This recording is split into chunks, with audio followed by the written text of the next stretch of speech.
The big question here, guys, is Dream Theater still worth it? Do they still have it?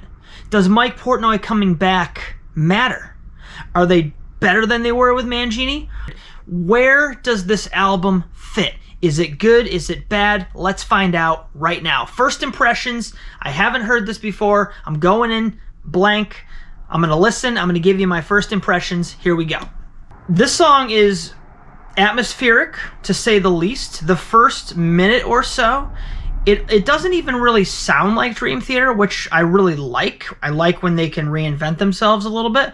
So the very beginning, very atmospheric. We have some guitar-laden sections, borderline creepy, okay?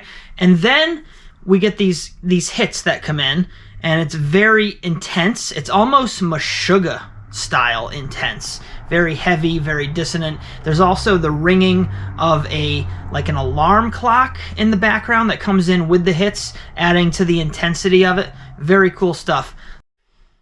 Alright, so as you guys know, Night Terror was the first single released about 3 or 4 months ago, and overall, it's a pretty good representation of the album. It's on the long side. I really like the intro, because it's a slow build. Portnoy comes in with his myriad of drum fills.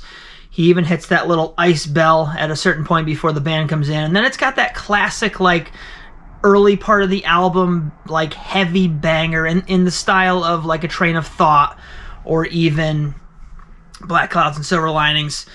Overall, I would give this track, a medium rating. It's not my favorite on the album, but I've heard it more than the rest because it's been out the longest. Decent track, right? Good representation. All right, the next track is called Broken Man, which was also a single released. It was the second single. I didn't really care for this one when it came out, and I really haven't given it much time, so this may grow on me. The only part of the song that I really like is the intro. It's got a very Meshuggah, maybe even Opethian kind of vibe with those hits. I believe it's in 5/4 for the section. Yeah, I'm not super impressed with this one, so...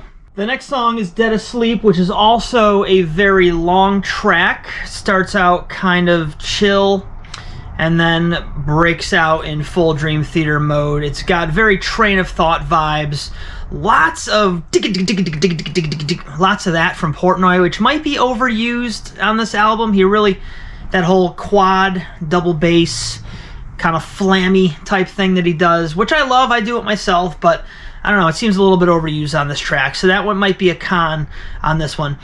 But overall, really good stuff. I like the chorus. It's got a shift from the verse.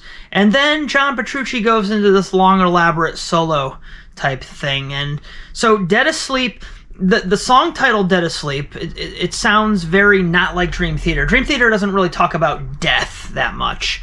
So it almost has King Diamond vibes to me. For what it's worth. Maybe you hear that, maybe you don't, maybe it's just me, but overall a really good track. I think what we got next is something called Midnight Messiah. We're just going to go right into that. I've heard this one a bunch. This one, for me, if I had to pick one track so far, it would be the go-to track to basically represent what the album's about.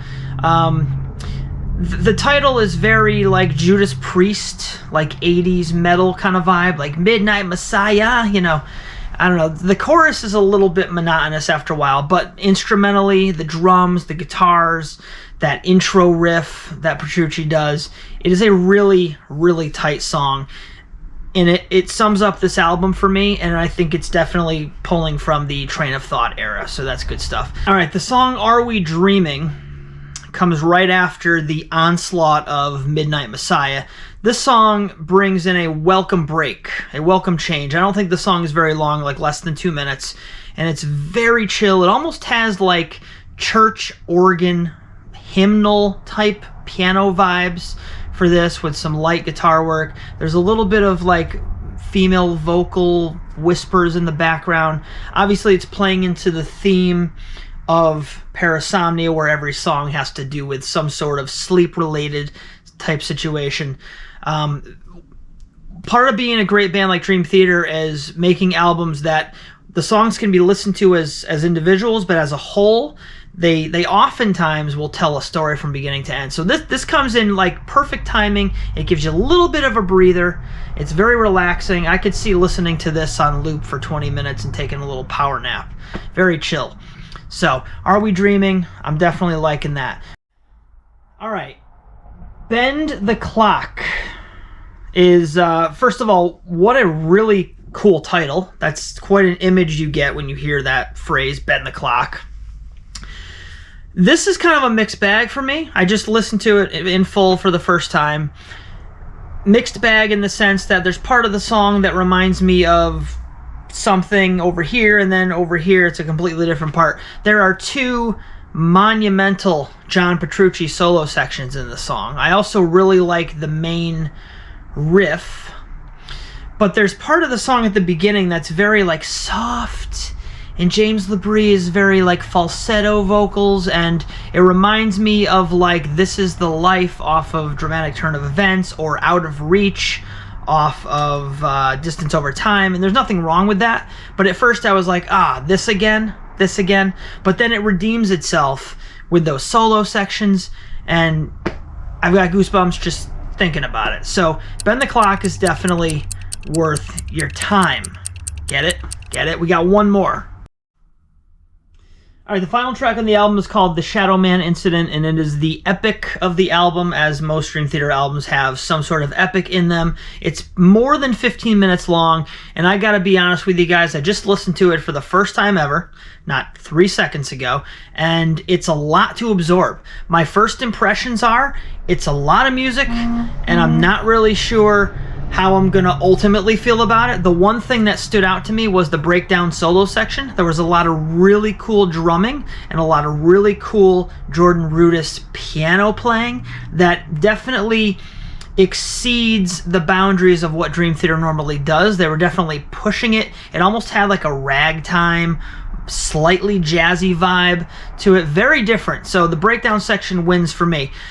Overall, this album is a win. So the last album that I really jived with in the Portnoy era of things was Systematic Chaos, and I feel like this is kind of along the same lines of that for me. Everything from the album title, the concept, the song titles, the lyrics, the artwork, the darkness of the music, the heaviness of the music, everything about this is perfect. I couldn't ask for anything else. Any band that can be around for 40 years and be, in and out of different members, having Mike Portnoy come back. Mike Portnoy isn't just the drummer of Dream Theater. He's the heart of Dream Theater. He does so much behind the scenes, and he is an integral part of this entire project known as Dream Theater. So overall, I'm very happy with the album. I'm not going to rate it in terms of itself, because I just heard it a few hours ago, and this will definitely make for more interesting content in the future, but I just wanted to get this video out there, seeing as how this is the big day that everyone's putting their stuff out. So overall, amazing album. I love it.